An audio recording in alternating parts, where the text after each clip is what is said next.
a seventh grade religion class, and their teacher, who was very respectful, you know, when I was just sitting there in the corner, and she walked in with after the students, and she went like this, you know, Finnish lady, and the students were very bright, especially one girl sitting over there. She was like really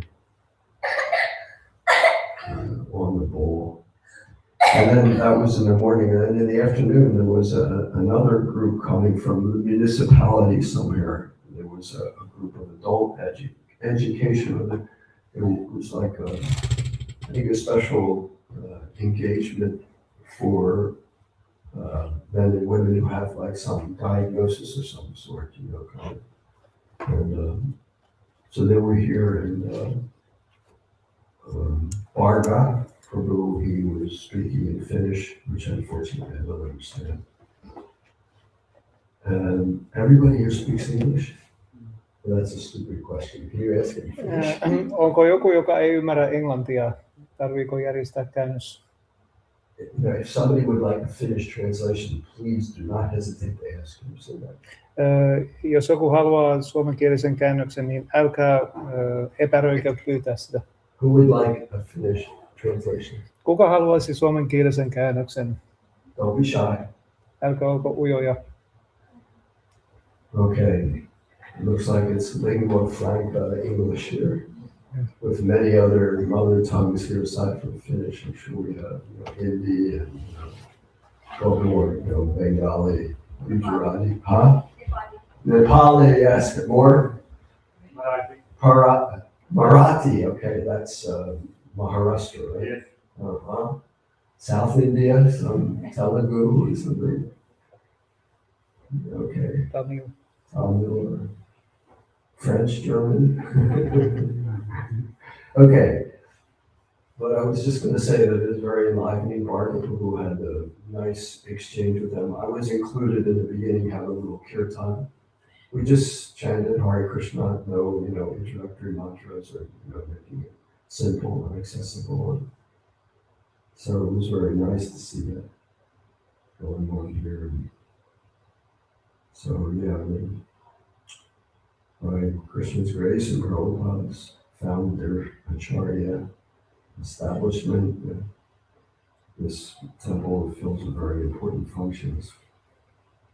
And as Gopinath Prabhu mentioned, there will be some guests, 8 guests are on their way now. You know, today was a work day, as many of you know, and tomorrow is not. You know, I'll get back to that about tomorrow in a second here.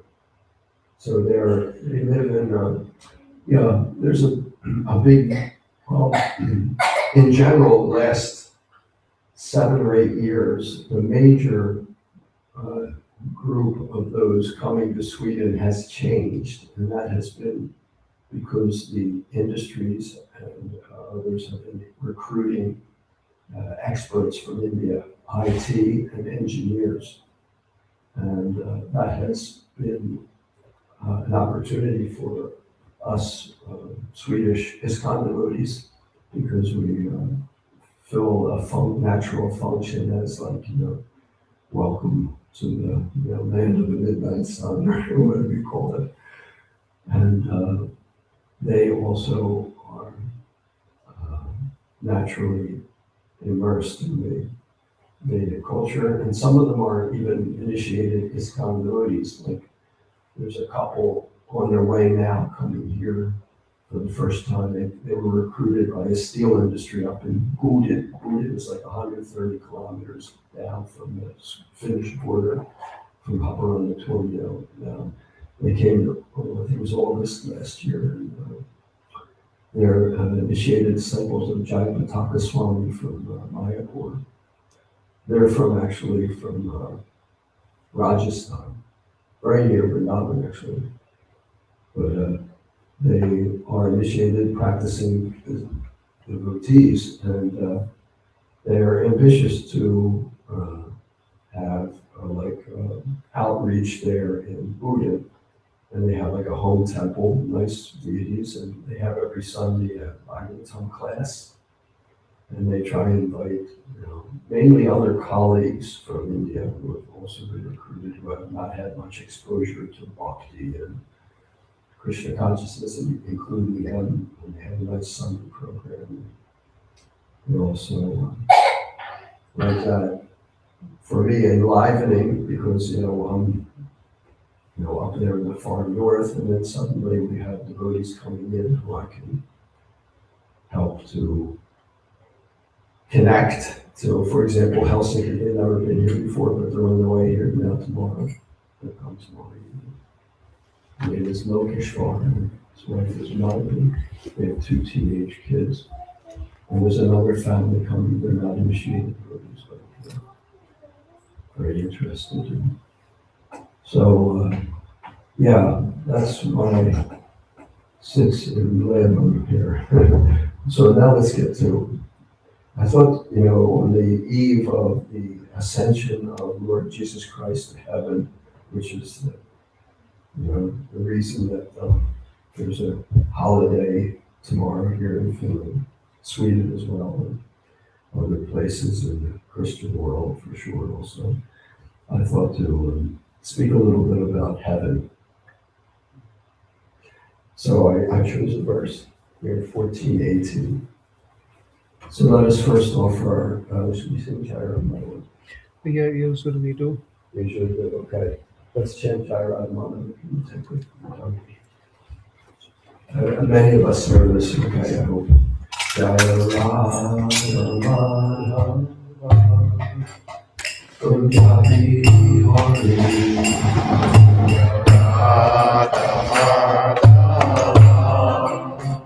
Punjabi Hari,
Om Namo Bhagavate Vasudevaya. Om Namo Bhagavate Vasudevaya. Om Namo Bhagavate Vasudevaya.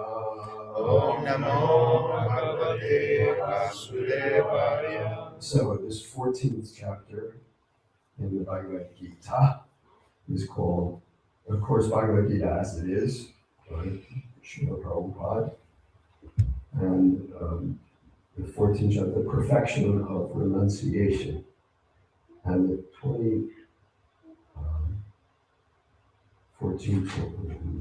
18, I said, yes. Verse.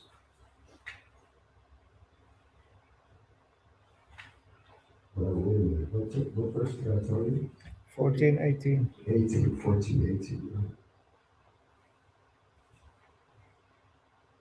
Oh, I'm looking at 13th chapter.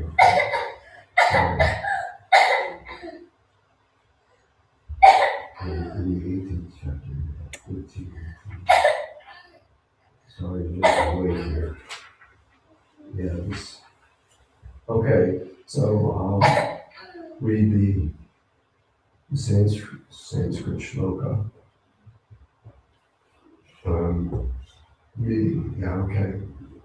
Here it says, Ordvam gachati sattva sta, madhye tishtanti rajasa, jaganya guna vritti sta, adho gachanti tamasa. So, can you say ordvam? It means upwards. Gachanti, Gachanti. go. Go. Sattva sta. Sattva sta. Can anybody guess what this means? Sattva sta. Huh?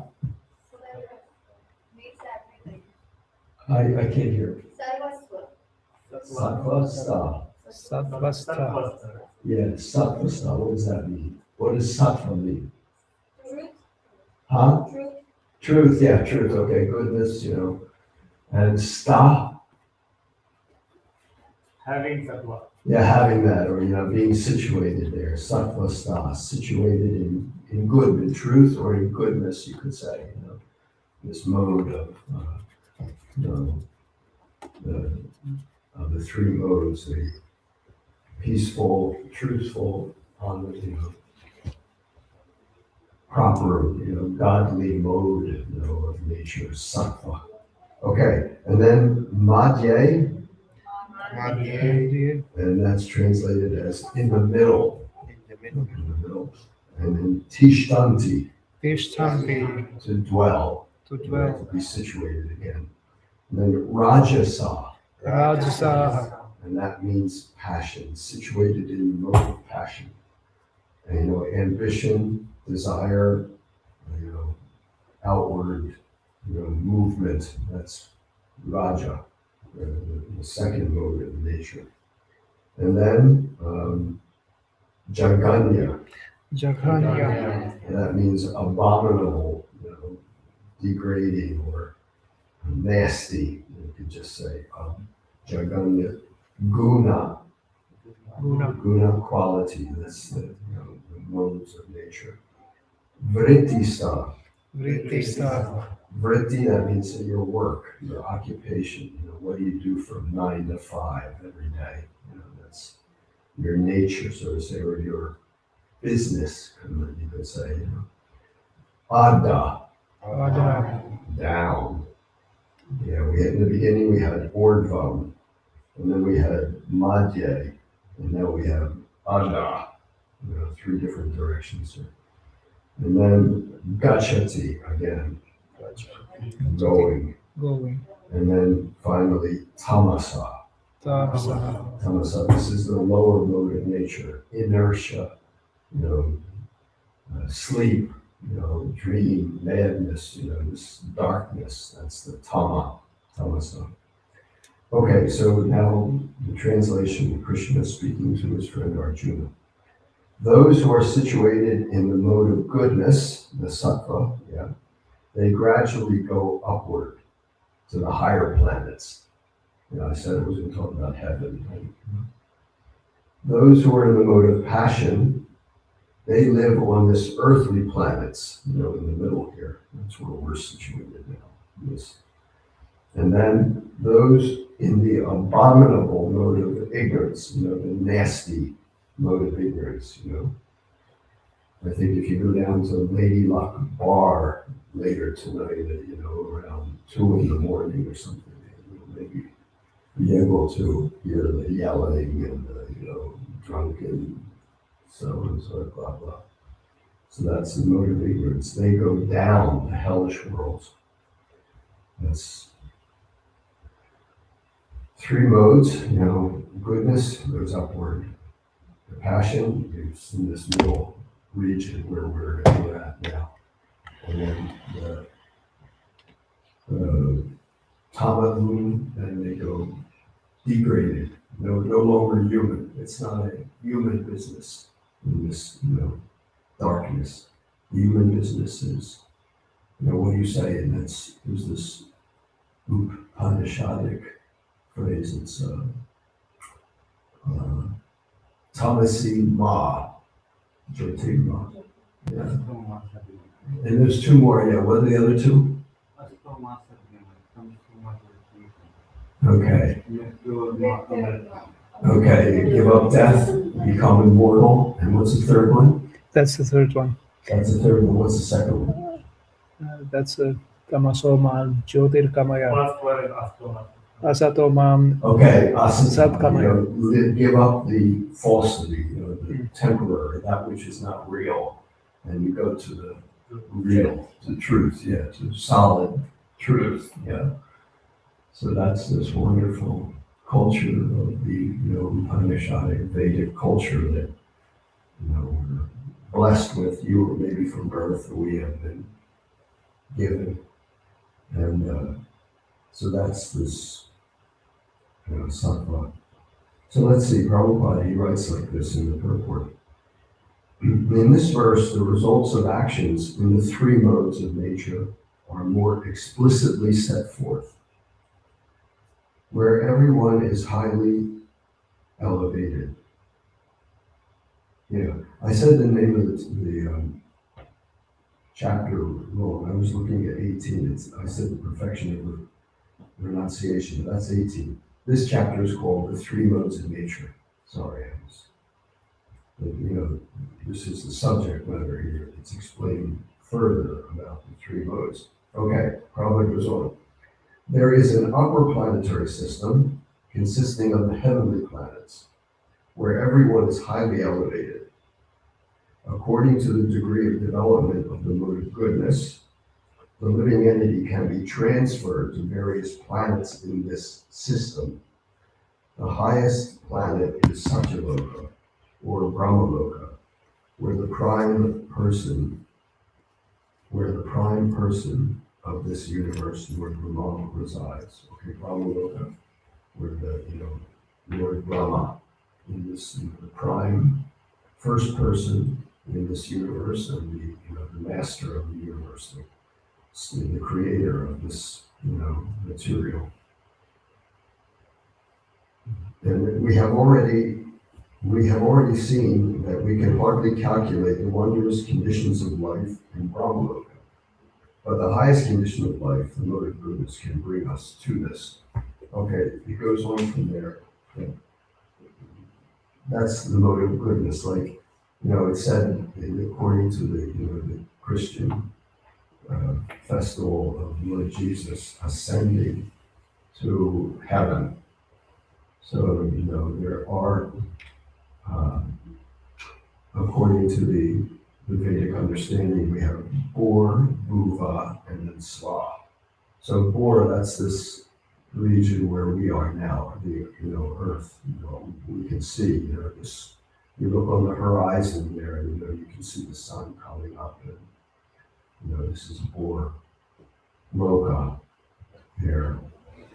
It looks flat, but we can understand by from the scriptures and from also scientific study that it's round like that.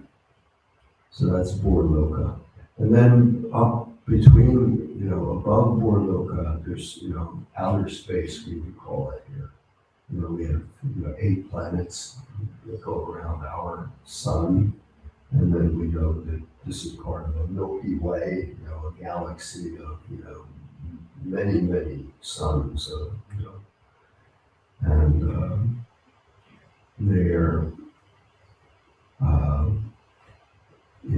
there's advanced scientific cosmologists who have studied that our galaxy is just one of trillions of galaxies there, and with scientific advancement of instrumentation and mathematics, they're able to make very accurate predictions about astronomical occurrences and like that. There's a lot of information that physicists have made tremendous advancement in understanding, and we understand that our position is extremely small, and that there's much more out there beyond what we can see. That's for sure. So that's outer space, which physicists can actually measure with their to a certain extent. It's human science, so it's not Shastra. It's not like Vedic knowledge, which has been received from an infallible source. That's the understanding of the Vedas. It's aparushaya shabda. Aparushaya means it has no author. The Vedas are eternal sounds, which in each new successive creation, one after another, universes are created, maintained for an astronomical period, and then they're destroyed, and then there's another manifestation like that. So these Vedic sounds, they're eternal. They're like God. They're like Supreme Lord. They're there. And it can be, in each successive universe, these sounds are transmitted to some very special qualified sage like Vyasa, who hears these sounds and just transmits them, without any alteration, exactly the same, intonation and the same syllables and the same, sound vibration is repeated.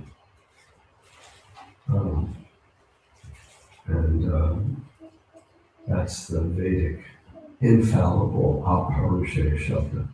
That information we can rely on is perfect knowledge. That's coming. It's the intelligence of the Supreme Lord, who is omniscient. That's different from modern science, which is a measurement according to our 4 defects. There are 4 defects that every human being has, is that we see things that aren't there. Like we see a tree, you think it's a person or something. And then sometimes we see things, we don't see things that are there. We're distracted, we're thinking of something else, and we don't see something right in front of our eyes. That's another fault. And then another thing is that we make mistakes. We'll think that that rope is a snake. That's the classic example. And then the other thing is that we have a tendency to be dishonest. We try to say that we know more than we do, or else that we hold things back that we do know for some reason, or covering it up. That's a human tendency. So there's 4 things makes any scientific knowledge that we may make, even if it's with a wonderful telescope or a microscope, or with by quantum mechanics or whatever, it's still not entirely reliable. But it can be tremendously effective. We've seen how science has made, so many comforts, and, taken away so many diseases, and, with different medicines, and, amazingly helpful, and the technological advancements that's undoubtedly, has to be recognized. But still, it's not infallible. There are problems there. It's,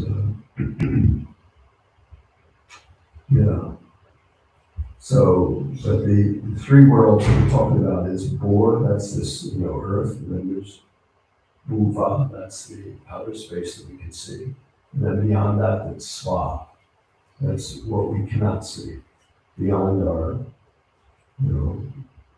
ability to see, they call it planets, but here it says actually that there are systems. When we think of planets, we think of like, round spheres of floating in space, but that's not exactly what we're talking about in Sva. There it's like states or systems, or we call it planets. It's Brahma Loka. We say Lord Brahma's planet, but actually it's a whole sphere. It's not simply like the Earth, something like that. And these we can only know about through hearing, from the Vedic scriptures. That's our only access to this higher realm. And so, it said that Jesus, he ascended into heaven. So we can understand that, yes, we are the spirit soul, and especially a great preacher of the Supreme Lord, like the Lord Jesus, who had such immense influence in his time and ever since then still. That it's an eternal spirit, and that survives this gross physical body. So, after 40 days after that, the crucifixion of Jesus and his resurrection, he left. He got, he was not there in the tomb on Easter when they went to take care of his corpse. He was gone. So he appeared several times to his disciples, and then after 40 days, he left this realm altogether. But you can say his Vani, his message that was left. And that's the next, next Sunday after next, they call it Pentecost. That's when the Vani really landed in his first followers, they call apostles. They really were enlightened by this, and then they were tremendously enthusiastic to spread the message, which they did. And they were very, very radicals. They were, communists, actually, the first Christians, the apostles. They didn't have any possessions. Their whole teaching was to share everything, And so they were, going against the times, the materialistic culture of that age. Okay, so that's Lord Sva. Maybe we'll stop there, okay? There's more here in the purport, but I think we'll open up here if there was someone who would like to comment, question.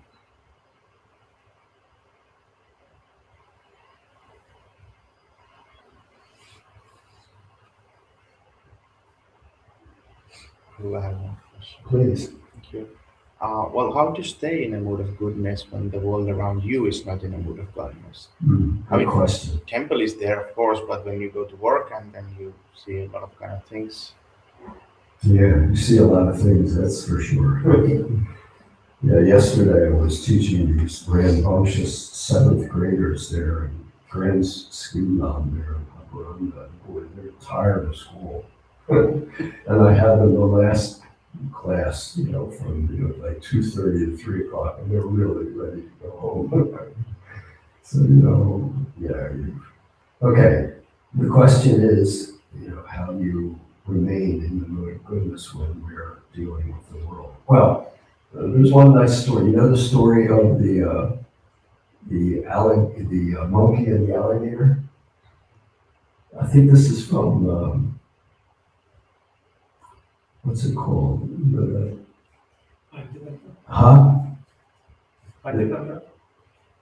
Panchatantra. Yeah, there you go, Panchatantra. Thank you very much. Yeah, Panchatantra is the story of the alligator and the monkey. So it's like this. The monkey had a nice tree, it was on the bank of a river or something, and then the alligator came swimming by, and said, hey, why don't you come down and take a ride on my back? We're going to go out in the, river here, it's cool, So the monkey thought, yeah, sounds like a great idea. So the monkey came down, hopped on the alligator's back, and was swimming, and he was enjoying, the sun was shining, breezy, cool, the boat, good vacation. And he thought, hey, anyway, where are we going? And then the alligator said, oh, we're going to go home to my wife. And then he thought, well, what are we going to do there? And he said, oh, she's going to cut your heart out, and we're going to have it for dinner. So the monkey said, oh, well, wait a minute.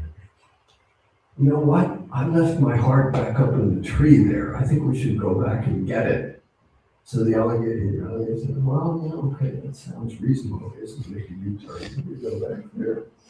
So then the monkey hopped back in his tree, and, he doesn't accept any more invitations from the alligators. So what does this have to do with your question? Well, Prabhupada, he said that, we can associate with anybody and everybody that we have to do in the course of doing our swakarma, We all have, our psychophysical nature. He's a leader and, municipal politician, so he has to, that's his nature. So you have to deal, Arjuna, he was Kshatriya, he couldn't avoid it, he had to go and defend the truth and, confront, these, very, formidable, to say the least, opponents. Anyway, so we have to do that. We associate with them, but don't give them your heart. You can associate with them, and, fine, but if they're not devotee of Krishna, then there's really no internal bond there. We're just working together. You may cooperate, you can be very humble, and you should respect. And maybe if they want to talk, we can, discuss our differences, and, first of all, and then maybe dialogue about our communication, the similarities and everything, very respectful and humble. But, remember that our heart belongs to Krishna, and that's only, Krishna says, Ananyas chintayanto mam yejana paripasate. Ananya means, exclusive. Just like, a woman who's a chaste wife, she loves her husband only, period. Nobody will criticize her for that. No. So similarly, a devotee, our heart is, beats for Krishna. That's it. But, that doesn't mean that we think, oh, Jesus Christ, he was no good. No. Exclusive devotion for Krishna is a very broad thing. Krishna actually promises that if you worship me, Ananyabhak, exclusively, then I preserve what you have. So, if we have a, background and whatever it may be, that Krishna will preserve that, if it's in goodness at least. And, if we're speaking for myself, Christianity, which my parents, with blood, sweat, and tears, tried to, raise me, and to appreciate that's, largely the mode of goodness.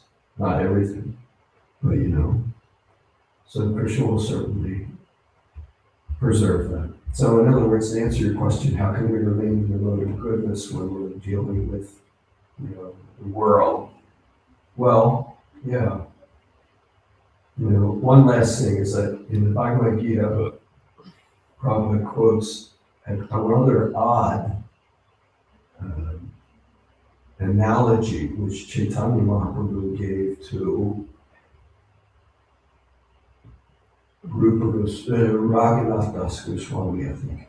And that was this, that a married woman, or you could say a man also, if they have an extramarital relationship, a paramour, then they're very secretive about that. That's totally immoral, unacceptable. Right?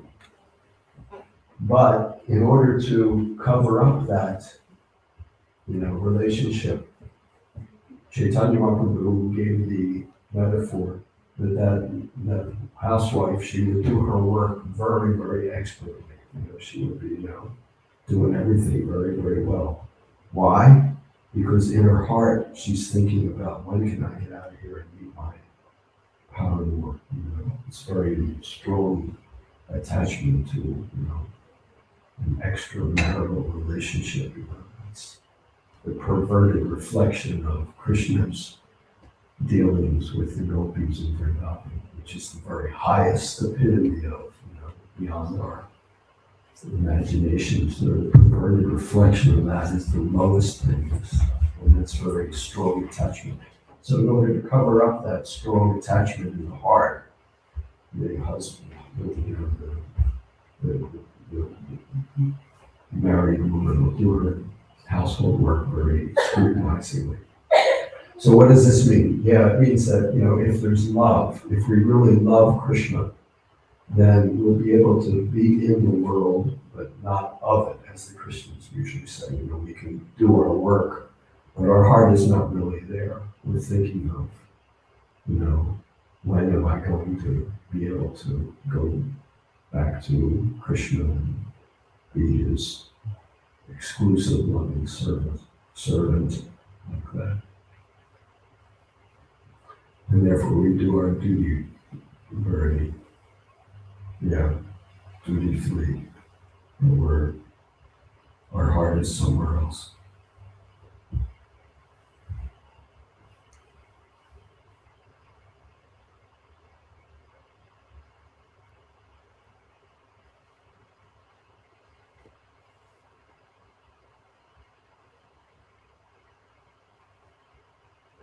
How do we define what is good and what is not good? Yeah. It seems to be very depending on the context, the definition of good and bad changing, depending on the intention of people who are doing things, depending on what is the implications of those things, it tends to be changing the meaning of good and not good, right? Yeah. Yeah, this is the relative world, where, like you said, context and, things are, it's not black and white, we're confronted with, complicated situations which really require that we have sharp understanding, intelligence. People have been doing many bad or worse than bad things in the name of God also for centuries or for so many. Good point. Years. Good point. Yeah, the religious worldview, which for countless centuries were upholding morality. This was overturned by the scientific revolution and the end of the Middle Ages and the so-called Enlightenment. That worldview of God and goodness, and that has that was overturned by, materialistic ambition to utilize advancement of knowledge to exploit the, resources of matter. But, religion has been gotten a bad name for, good reasons. It was, the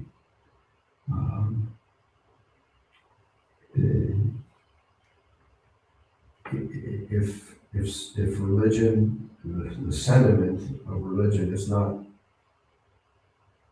also joined with a very careful understanding of philosophy, then especially in this age of Kali, this age of quarrel and hypocrisy, the worst of the four ages, Satya, Treta, Dwapara, now finally Kali, then things become very complicated and there's been holocausts and genocide, and the crusades and inquisition, so many terrible things that have gone on just exactly in the name of religion. But that how to understand where actual sattva, truth, goodness, morality, law, and godliness, where do you find that actually in this mess of moral depravity? Good question. Well,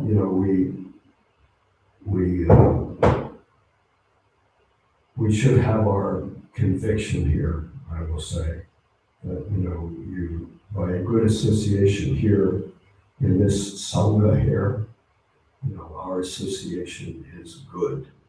Why is that? Because we're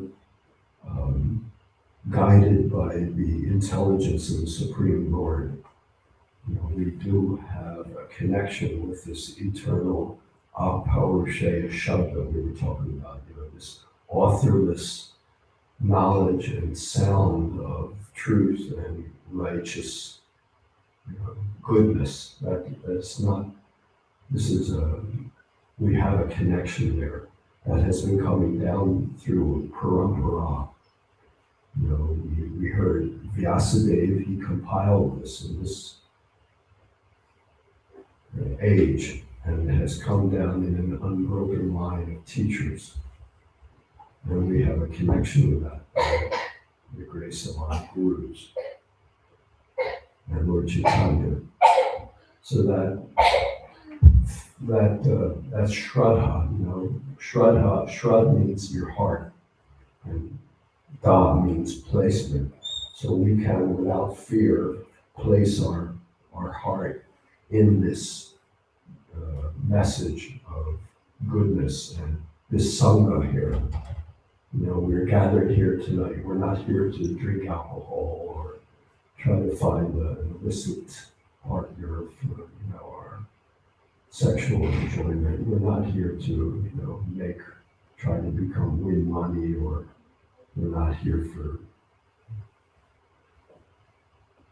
to slaughter animals and cook them for tongue.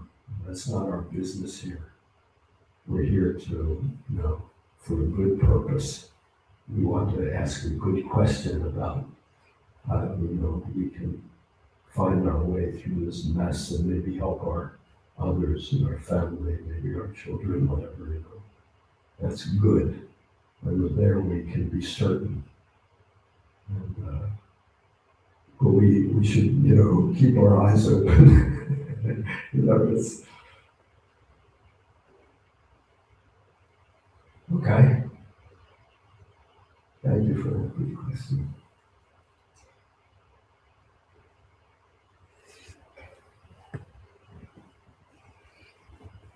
Yeah. So tomorrow this is holiday, and there'll be, as always, Kalpapadapa, he gets up every morning at 3:30. He stays awake until 10 o'clock at night. Marathon. No. Ajamita's Mataji, what's her name? Bhakti Achyuta Priya. Achyuta Priya, yeah, she's in India, so he's had extra work to do. But yeah, we're here tomorrow morning if you'd like to come. What time is the second part of the morning? 7:15. 7:15, there's deity greeting, and we'll read from the Shastra, Parushaya Shabda. And then tomorrow evening also, there will be these devotees from Sweden coming. Hopefully they'll make it in time, not for sure. They have some small children in the car also, so it's a long drive, let's see. But we'll have an evening program again tomorrow night. And that's Thursday and Friday. Friday evening, what was it? Nothing planned. No, nothing planned on Friday evening. But then on Saturday, hopefully, Saturday evening, Archito was hopefully ready to go on Saturday evening. And then Sunday, feast program at 12 o'clock. And morning. And more, huh? And morning. Sunday, Sunday morning also at Archito. Archito. Yeah, Archito, yeah, it's good. So we have an opportunity for good sangha. So they say strike while the iron's hot, It's take advantage, if at all possible. Of course, it is springtime and maybe the family has needs also. Okay? Thank you very much. Shukran Bhagavad Gita ki jai. Jai. His Grace Yogindra Prabhu ki Jai.